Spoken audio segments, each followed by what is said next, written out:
નમસ્કાર દર્શક મિત્રો, હું શીતલ મહેતા ન્યૂઝ ઓફ કચ્છમાં આપનું સ્વાગત છે। જોઈએ આજના સમાચાર।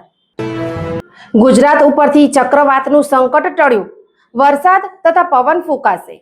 ગુજરાતના માથે તોડાતું ચક્રવાતનું સંકટ હવે ઓછું થતું દેખાઈ રહ્યું છે। અરબ સાગરમાં બનેલું સાયક્લોન તેની દિશા બદલી ચૂક્યું છે, પણ તેની અસર ગુજરાતના કેટલાક ભાગોમાં વર્તાશે તે પણ નક્કી છે।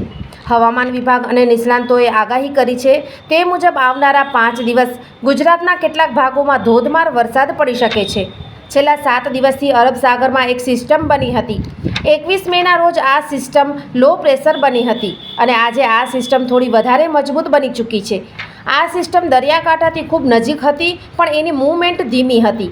આ સિસ્ટમ ઉત્તર પશ્ચિમ દિશામાં ફરે તો સાયક્લોન બનવાની સંભાવના હતી। આ સિસ્ટમ ગઈકાલે મોડી રાત્રે તેની મૂવમેન્ટમાં ફેરફાર આવ્યો અને ઉત્તર પૂર્વ તરફ ફંટાઈ છે, એટલે સાયક્લોનના ખતરાથી સીધી રીતે બચી જઈશું, પણ તે તેનો પ્રભાવ છોડીને જશે તે મનાઈ રહ્યું છે। માટે ગુજરાત સહિત મહારાષ્ટ્રના કેટલાક ભાગોમાં વરસાદની શક્યતાઓ છે। ત્યારે હવામાન વિભાગે વધુ એક વરસાદની સિસ્ટમ એક્ટિવ હોવાની આગાહી કરી છે। રાજ્યમાં આગામી 5 દિવસ વરસાદ અને વાવાઝોડાની આગાહી આપવામાં આવી છે। 27 મે સુધી રાજ્યમાં સાર્વત્રિક વરસાદની આગાહી હવામાન વિભાગે આપી છે, જેમાં દક્ષિણ ગુજરાતમાં અને દક્ષિણ સૌરાષ્ટ્રમાં ભારે વરસાદ પડી શકે છે। ગાજવીજ અને ભારે પવન સાથે કમોસમી વરસાદની પૂરી શક્યતા વર્તાઈ રહી છે।